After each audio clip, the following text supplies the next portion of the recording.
Amazing Authors is coming to you at 12 noon. I am waiting for my amazing author to join us. And until then, I'm so excited to welcome you into an empty room. And she's here right now where the story is always waiting to happen. So here we go. I will say this, one of the most incredible pleasures I've had being a published author is to welcome beautiful women like Mary Camarillo, who is with us right now. So welcome to Amazing Authors, Mary. Hi, Mary. I have to tell you, you're one of my favorite books this past season. And I think that one of the things I love more than ever is to tap into your brain. So this is my half an hour where I get to do that. I am all about shining a beautiful light on the author because I think we take for granted how long it takes to sit behind a typewriter or a computer or whatever that looks like for this beautiful story to come out so effortlessly at that, right? So good morning, good afternoon, wherever you are. Welcome to the show. Mary Camarillo is in the room where we get to wait for the story to unfold. And I will tell you this, you are not going to be disappointed when you pick up this book. It's called The Lockhart Women. It is actually looking to be a movie screenplay soon. I'm putting that out into the universe because I'm a manifester and I want to see this happen. I want to see it happen. So if anyone's out there and knows of magical people who can bring this to the fore, I am encouraging you to do so. I'm a real critic of books. I do appreciate how the stories are told, but I do love when the story comes to life as I read the words. So that is my plug for the Lockhart Women. 5 stars. She's gotten many 5-star reviews. And without further ado, back to you, Mary. How are you this morning, afternoon, wherever you might find yourself today? But it's 9 o'clock in the morning and I've had my coffee, so that's a good thing. And it was so delightful to actually meet you in real life at the LA Book Festival. I know. That was really amazing. It's so funny because I said to my husband when I came home, we go from the Zoom room to the actual physical room where these people are real live beings. They're not just like on this TV screen. The interesting thing I find is that you're even better in real life. So that I always wonder, I have these fantasies or dreams about the people that I admire most in the world that I always get concerned about meeting them in person. And the reality is that you're even better in actual person. So I'm so happy that you said, I'm talking over you. So go ahead, please. Oh, well, I love that festival since before I was a writer. I've always been a reader. So it always amazes me. I think there was 130,000 people at that festival over the weekend, which is just so encouraging, right? For this world that people want to read and engage and talk about art. And, I love it. Okay, so I'm going to ask you, where's Riley? They all want to know where's Riley. Well, where's Riley? He's taking his nap. There's a portrait of him my brother painted, but Riley needs to be on screen. Apparently, he's got a bunch of fans waiting to have his day in the glory and limelight for sure. He has excellent taste in books, so. We love Riley. So that's going to be a hashtag. We love Riley from here on out. So this is episode number 12 of Amazing Authors. I get to offer you an empty room where the story is waiting to happen, and you are, in fact, our author of the day. So today, your story comes to life. The author of The Lockhart Women, like I showed you guys, that book, that gorgeous cover, that amazing story. It's a good thing that we have this place to have this conversation because it is really a time to celebrate your important work. And I love it because it's not necessarily historical fiction. However, it takes us back to a time where there was real excitement around the OJ Simpson trial. And I want you to get into that in a bit, but I want to talk about you. And like I said, you're a finalist in the Screencraft Cinematic Book competition where these great stories have the potential for adapted to the screen. So I'm putting that out there once again. I'm a big manifester, Mary. So I'm just putting all the energy of amazingness around you because I know it's going to happen. You live in Huntington Beach with your husband who plays the ukulele, right? And I their do. parents at Riley. Riley Yep. has joined us. Riley gets a byline in her bio. I love it. And he has his own Instagram page. So apparently he's already cat famous, right? He's he's got his own agenda, and today it's sleeping apparently. I love it. Oh, and we have already someone saying, dang, hard to see the 90s as historical. I know that's kind of shocking to the senses for all us young, really young, beautiful women and gentlemen, right? But let me finish. So, right?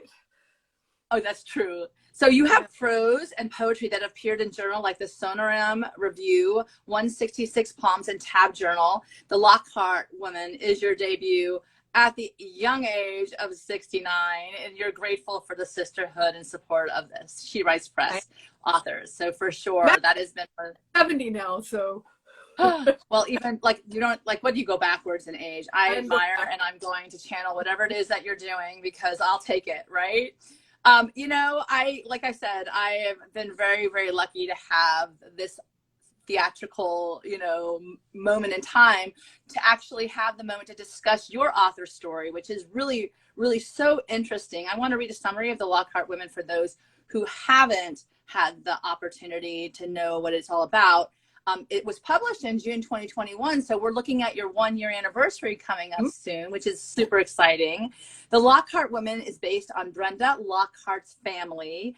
She's already living beyond their means in Huntington Beach, California, when her husband announced he's leaving for an older and, in Brenda's opinion, less attractive woman. He drops his bombshell on the night of the OJ Simpson slow speed chase through Southern California after his wife's brutal murder. Oh my God, his wife's brutal murder. Brenda gets hooked on the media frenzy surrounding the trial. She's convinced OJ's innocent. Her 2 teenage daughters are busy making their own mistakes and love her and crime. So, wow. Where do we start with you? Give us, you know, I know that I touched upon a very brief bio, but there's so much more to you. Tell me a little bit about yourself so we can get started today. Well, I don't have a traditional writing background. After high school, I did not go to college. I got a job and earned some money and bought a ticket to Europe and took my backpack and a rail pass and went off by myself for 3 months. Wow. And then when I came home, I went to work at the post office, which is kind of hereditary. Both my grandfathers were railway mail clerks, and I never intended on staying there that long, but you know, I fell into a group of friends. I met my husband. I've had a lot of different jobs to do. I also enjoyed having 5 weeks of vacation and 10 paid holidays because I love to travel. Yeah, so I eventually went to school at night while I was working during the day and got a degree in business administration. Yeah, not typical writer, right? That got me promotions, that got me a CPA license. And then I spent the last 10 years of my career working for the Office of Inspector General, which had over the Postal Service. And I wrote and edited thousands of audit reports, which very strangely gave me the idea that I might be able to write fiction. Awesome. Because there's a lot of similarities. I mean, you're telling a story about something that's wrong. And my stories are about people who have problems. Yeah. So that's the kind of character I'm kind of drawn to, is people that maybe are not that likable all the time, but they're very human. Yeah, I really did get that from your characters for sure. And it's not necessary. You know, I have to say, you always write what you know, right? And you keep talking about the post office, and it's playing a huge part in your book. So, you know, it's like, I always, you know, people are like, whatever shall I write? Whatever shall I do? Well, look around you. It's much better when you actually embody the information that you've actually experienced, so it comes out authentically on the page, but it definitely does. It's clear that it's clear that you were reading, or you're editing for the Inspector General for all those years. It's clear that you were part of that entire, and even more so how the story unfolds. It kind of brings the ordinary to this extraordinary component where you've actually mastered it in a story. And you know, one of the things I really would love to know outside of you, I imagine your journey so far as a writer and a published author now, is that we're sitting here, you've had your book, it's almost a year old. My God, tell me, how did you get to this place? Well, I retired a little over 10 years ago, and I started writing, short stories, poems. I had written poetry in high school, kind of put that aside. But yeah, I started writing pretty seriously after I went to the community of writers up in the High Sierras, where I met some wonderful writers and made lifelong friends, and came home and decided to take myself seriously. So I cleared out a room and made it my office, and I just dedicated myself to putting the story out. And yeah, it started Tell me off. a little bit about the community. Tell me a little bit about the community of writers in the High Sierras. I've never heard of that. Well, it used to be called Squaw Valley, but that name has been changed, thank goodness. So yeah, it's fiction, nonfiction, poetry. It used to happen every summer up in the High Sierras, near the Olympic Village, and yeah, it's huge. It's a wonderful festival. I really learned a lot from it. Met a lot of really important writers. Kind of got taken down a few pegs, because I think I was thinking maybe my shit didn't stink, and found out, yeah, I have some things to learn here, So it was very useful for me. Yeah. I do. I like that a lot. And so from manuscript to magic, let's call it, right? Manuscript to the magic of your finished document, your finished book. What was the most surprising experience that you had from that point until the end, when you actually held that book in your hand? I guess the most surprising thing and the most wonderful thing is how supportive writers and bookstore owners and the writing community is to a debut novelist. I mean, I think, I've always been a supporter of local bookstores. I always go to readings. I always go to signings. I always buy books. And that has just come back to me like 100-fold, because people have been so generous, like you, Meg. I mean, you're doing this out of the goodness of your heart, and writers are just well. so... Let's take a step back, Mary. I gotta correct you. I am doing this because I recognize talent. And when I recognize talent and I could give them an avenue to be seen bigger than perhaps, in my neck of the woods in Miami, perhaps people will look at this and not have heard of your novel.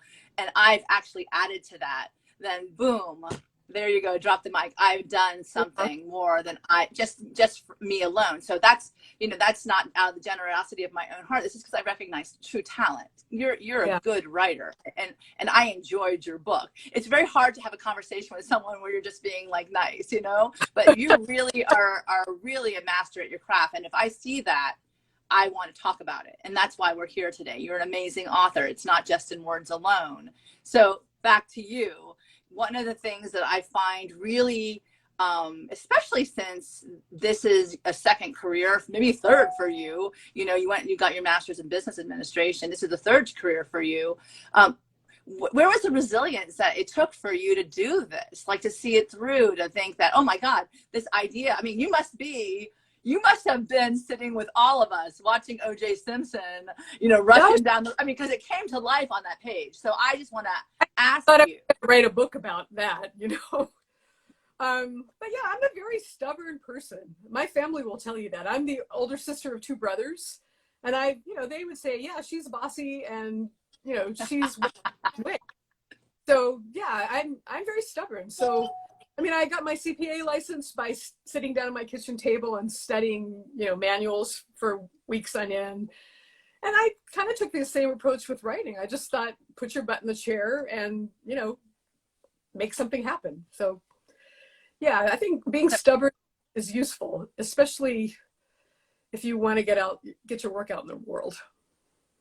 I say they're leadership qualities. That's not, stubborn is not that. It's a leadership quality, and the reality is if you see the clear result that you're trying to get to, and you know what it's going to take to sit down and actually get there. But you were having fun writing this book. I could tell, because you can play with these characters and they're not necessarily likable, which just could be fun, right? You could write about that. And it's not. Brenda was totally fun to write, because she is so over the top. Like she thinks she's, married beneath her. She thinks she's entitled to more. She thinks she looks like Nicole Brown. She, she wants a bigger life and more and more and more. But, she's never worked outside the home. So until the end of the book, she doesn't really learn that she has something to offer to the world. It takes her a while. And the other fun part for me was doing the research. Once I kind of settled on framing it around the OJ Simpson trial, and just to be clear, it's not about OJ Simpson. It's not a defense of him or an exploration of whether he's guilty or not. It's just a framing device. But everyone was addicted to the trial then, like Brenda. So I did a deep dive into OJ Simpson, read all the books about him and by him. I also read the LA Times for every single day during that year, just to see what was going on in the world, what were people wearing, what kind of music. I mean, I was there, but it was, it's almost been 30 years ago now, which, it's kind of historical fiction if you're a certain age, but if you're not, it's still real. It's crazy, right? The 90s, it felt like that. It didn't feel that long ago, but now these 90 kids are adults. Well, it's like, today is the 30-year anniversary of the LA riots. So, wow. There you go. Yeah. So yeah, the research part was really fun. What was not fun for me was, I think at first I had a tendency to be too nice to my characters, and I got some good advice that no, you need to give them more trouble. Something has to come, there has to be consequences to these poor decisions that they're making. So, there's some violence in this book, which was not easy for me to write, but I think it was necessary. Yeah, no, I think that really truly brought out a lot of the, I think it's that wake up call when people need to have this impetus or there's something really, really crappy happen where they can get shooken up, I always wonder, this is kind of like the beauty of me getting to ask the author the questions, is that since it was hard for you, you never had that kind of experience in your life? How did you research that? Well, not to give any spoilers, but I did a lot of research into what happens when you have a broken jaw. Okay. Yeah, I guess I know I'm really fortunate that I've never had true violence committed against me, but I'm a close observer. I'm a good listener. I read a ton. So I guess I'm just using my experience and what I've watched and observed, So did they end up talking to you as you were writing it? Did the characters come to life? Absolutely. Yeah. I mean, you started seeing the world through their eyes. Like you go for a walk and you start thinking, what would Brenda be thinking about this? And what would Allison be doing? And, Allison would be smoking a joint and Brenda would be judging around her. For sure. No, I definitely believe that when it's kind of, you give birth to these people and they all start to crowd your room, like really, like they crowd your room. They like, oh my God, you're still here. Go to bed. Leave me alone for a bit. I need to get some rest. But, one of the things I love to ask also is that, it's been a year almost for you. What is the greatest thing that other than the author community, as far as the book is concerned, has there been a fan fave story that you can share with us? Oh, I got a really sweet letter from a young woman in Wisconsin. I don't know how she got my book, but she's an MFA candidate and she wanted to know what my writing journey was like because she was doing a survey about how people get published. And I was pretty thrilled by that.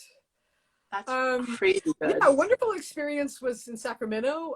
There's something called Stories on Stage where they actually perform chapter 7 of my novel on stage, which was really overwhelming. Like to be in a room of like 75 people who are all laughing and, I'm thinking, oh, Brenda's getting laughed at. Wonderful. I mean, yeah, that was a really wonderful experience. And then, trying to learn about social media and like I've learned all kinds of things in the last year that like I had no idea I was going to need to learn. Like how to do. But you're very good. But you're very good on social media. I stumbled around and I figured things out. So What is your favorite part of that part of your journey? Other than Riley, of course, other than Riley, what is the favorite part on this? I like Canva. I like making designs, I'm very rudimentary. I have small skills, but I find that really fun. It's a rabbit hole though, right? Like you can spend a lot of time doing that. But you're very talented and you're effective at the marketing angle. I've seen a lot of your posts and they're definitely engaging and they actually cause a lot of curiosity of what is this about? Why are you Yeah. putting this there? You know, asking the question. I do want to ask you about, like, for anybody who's out there waiting to write their story, right? They're all like sitting back and going, oh, do I have a voice? Should I share? Oh my God, is this really something that I want to do? What is your advice to them? Well, my advice is to read as much as you write. I mean, I'm a voracious reader, and I think you need to read and see what other people are doing. Maybe copy them a little bit at first until you find your own voice. I think you need to find a writing community. I love writing workshops. Eventually, though, you have to learn to trust your own voice. You can't take everyone's advice and write by committee. It does not work. So after a while, you have to listen to, no, thank you very much for telling me that, but I'm not going to do that. So you have to learn to trust your own voice. And yeah, then you need to support your writing community too. Like, you need to go to book readings and buy people's books. And I'm a really big fan of writing authors, thank you notes if I really like a book. With no agenda behind it, just to say thank you, because now I know what it's like to sit in a room by myself for almost 6 years, not continually, don't worry. But it's a lonely business, right? So just to get response from people when they read your work and it resonates with them, it's really important to hear that. And if I were to ask you, like, I like to say that I write inspiration, what would you say that you write? I think I try to write stories about people that are real and that makes the reader recognize something in themselves and that feels honest. I think honesty is what I'm trying to put on the page. I love that. And so what makes you magical, Mary? I know what makes you magical. I see how approachable you are, how authentic you are, and how real you are. What do you think makes you magical so that others who are looking to read you, because it is reading you, these are your words, these are yours, we channel through you, but they're yours. You own them. What makes you magical in the world of writing as an author? Well, I think I have a strong sense of family. I think that was important for me to put in my book. I mean, I spent a lot of time with my father, who's going to be 100 years old this year. And now he's like starting to tell me stories that I have never heard before, because his short-term memory is kind of gone, but his long-term memory is still there.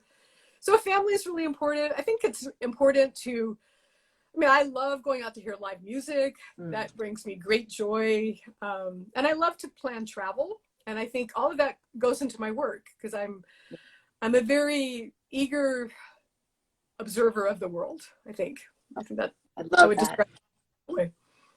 I would say that is the case. You definitely have wonderful observations of the world that surrounds you. And I think that comes out in the way you write. And the coolest thing is that you have this overarching scenario, like you said, the backdrop is OJ Simpson, but then you get this magnifier that comes and takes you really take a deep dive into what really happens when the shit hits the fan, basically at their house. So it's like a double. Interesting to me how I didn't realize there were common themes in the Simpson trial with my own novel. I mean, sometimes it takes other readers to point things out to you, but I have an entitled athlete in my book.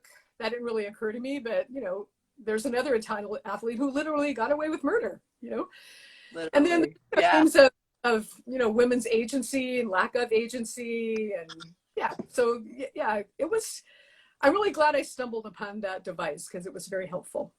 Yeah. And, it just feel like a really like woman empowerment book. So when I go back to you and your story, where do you feel that was a message that you wanted to relay as well? Because it really was a woman's empowerment book. This woman, Brenda, kind of lost, identity, looking, searching, and then at the end of the day, she comes away. I was cheering her on. I liked her. Okay. I really liked her. I really wanted her to like wake up to this beauty of her life, and not to give anything away, like you said, but that is like an empowering theme. And that is really who you are. That is really who you are.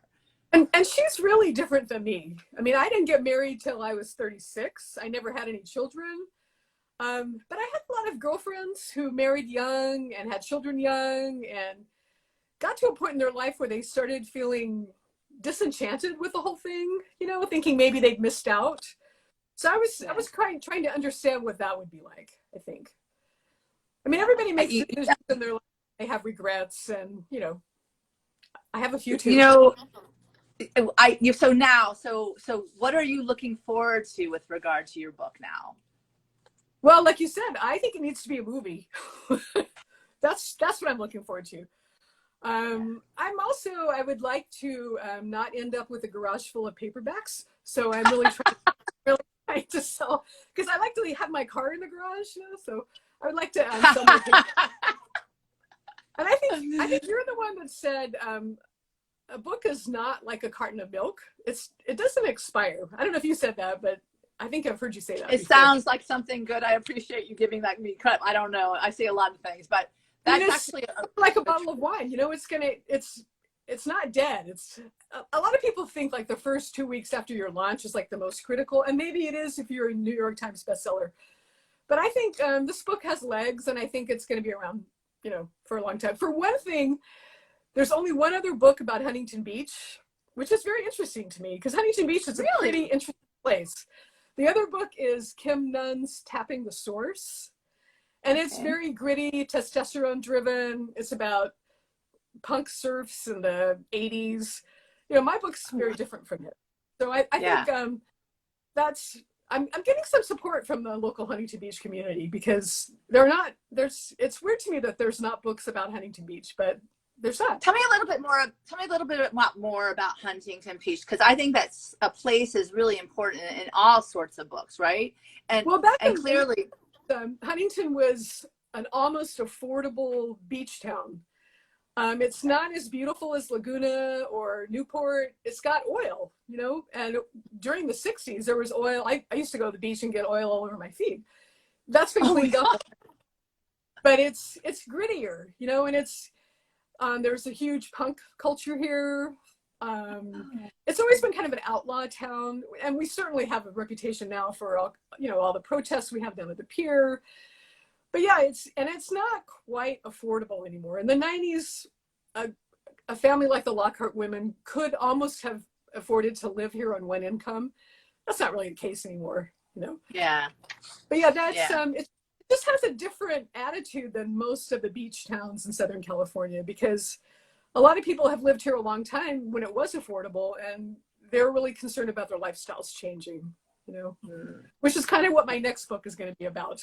Oh, exciting. So there we go. Segue into the next. So what is your next book generally about? If you can give us a little bit. It's 2017, and it's got a lot of characters, but the main characters are a real estate agent and a young man who's living in his car around the corner from where his parents live. There's also an aerobics instructor. There's a man taking care of his old mother. There's a young boy that likes to play drums and set things on fire. All these people are related to each other, but they don't all know each other. So they all come together in some various forms. So are these people that you've met in a past life that are coming to the fore now? I'm wondering. I'm like, okay, wait a second. Like, that was during the pandemic, I spent a lot of time walking my neighborhood, you know, and just thinking, there you go. What's going on behind those doors? What's going on? Oh, that's fantastic. That's fantastic. You know, I really, you know, it's funny. A lot of people wonder, what is it that I should write? What is it that I should do? But it's like, what does it speak to you? What is speaking to you, right? What is trying to ask you to be their advocate in the world? And I, you know, coming from a law background, is certainly, you know, advocacy is huge. Because once you write it, you write the story, then as you become the story, you need to be the advocate of those who are part of your world. And I think that that's one of the things that you do very effectively with regard to the Lockhart women. You definitely are an advocate for those three women, for sure. And at the end of the day, we have, you know, Mary as a part of that community as well. So you're like, oh, wow. So we look at you, we're like, because you're so interesting. People have more of a desire to get to know the characters that you bring to life. So, you know, back to you and your interesting world and your unfolding and the travel that you're going to take and wherever you're going to go.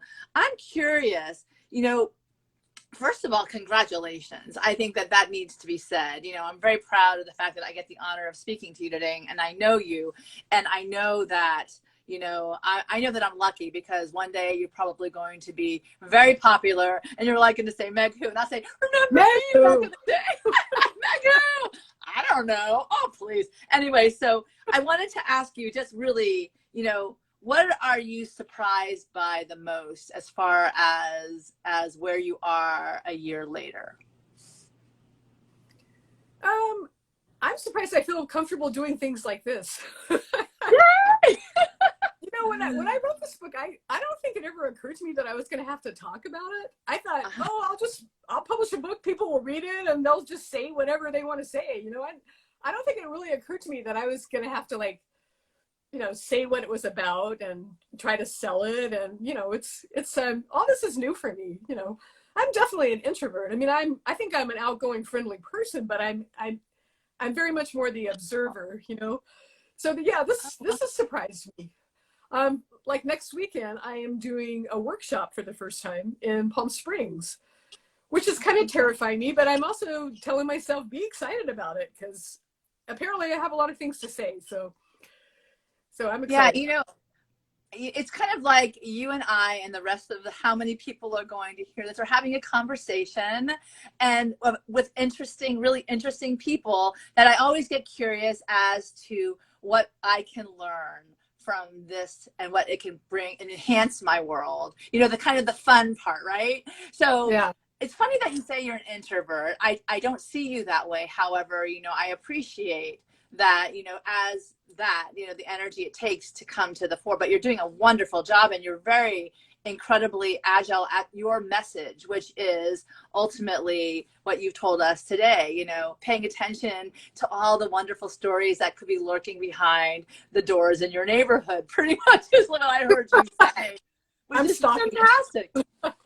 That's fantastic. And Riley, as you mean to say, and Riley, you know, without further, I want to make sure that people can get in touch with you and have and continue the conversation so we can move those books out of your garage so you can have your car back in there again for sure. And that, but really, in all truth, to actually experience this, it is really a wonderful storyteller who is out there trying to have people growing compassion for an echelon of society that maybe they wouldn't have that perspective had they not read your book. So please tell us where we can find you. Well, I'm on Instagram with Riley. You know, you'll see Riley a lot if you follow me on Instagram. That's Mary Camarillo 13. On Facebook, I have an author page, Mary P. Camarillo author, and Mary Camarillo.31 on Facebook. I also have a website, which is just www.marycamarillo.com. I'm on Twitter a little bit. I'm not really sure what I'm going to do with Twitter. I don't know, kind of changing up a little bit, but I'm Mary Camel Mary on Twitter. So I'm out there. So please find and me. You can get your book wherever books are sold primarily. Wherever books are sold. Yeah. I love directing people to bookshop.org because you can pick out an indie bookstore. Yeah. I have a favorite indie bookstore in Santa Ana, California called Libremobile. And they have promised to keep my book on their shelf perpetually. So if you're in Santa Ana, stop by Libremobile and pick up a copy there. I love it. And you know, my godchild just came on board on Instagram. So I'm going to shout out to Sarah Holly. You should get this book. Sarah Mary is an incredible, incredible author. And she's in the military life. So go tell everybody, you know, out there and engage them all, because I really do think that good storytellers need to be supported, need to be certainly light shining bright on them. And also those amazing authors that make our lives, you know, locked away in pandemic or otherwise, that much more bright. You know, we are the storytellers of our world. We're the ones that we continue, you know, engaging through reading, which is the best downloads you'll ever get. So without further ado, I want to ask you just one more question. What do you do when you're not writing, Mary? Well, I read. There you go. I hang out with my dad, try to get some of his stories down. And I love to go out and hear live music. Gonna go see a band called Santa Cecilia. I'm looking forward to that. I'm gonna see Los Lobos this summer and the Derek Trucks Great. Band. And I love to plan travel. I'm going to South Carolina in June. So yeah, I'm excited. The world is opening up a little bit so we can get out there. Yeah, I'm so excited about that. And when we think of Mary, what do you want us to think? What is it, the thing that you want to let us have us take away? This amazing author, Mary Camarillo. What do you want us to think about you? Well, just think of the person that's sitting in the back quietly observing you might be telling your story in the future. That is so awesome. Oh my God. I always worried about that in my family. Forget about strangers, but God help us all, right? No, I love that. So the observant ones will be the ones who are the best storytellers. For that matter, she is one of the best. I do encourage all of you to get out there and buy her book today. The Lockhart Woman. It's an amazing, I'm going to put it up here as well. Double trouble here, the Lockhart Women. And like I said, I'm putting out in the universe that this becomes a movie so we can all go. Please invite me to the opening. Okay, Mary? I'm going to hold you to it. All right. Anyway, Absolutely. Thank you so much for your time today. This has been a delight. You're amazing and really, truly one of the best authors. So with that, thank you. All right, everybody, go out there and wishing you tons of love and bliss, and definitely read and definitely start talking about these great books because you got to get the word out. And great writing stirs our emotion, makes us feel, and those authors who are vulnerable to the extent that they're changing the world are making a difference. So books change lives. Your words will make us all think. Go out there and have a great day. Have a good one, everybody. Bye.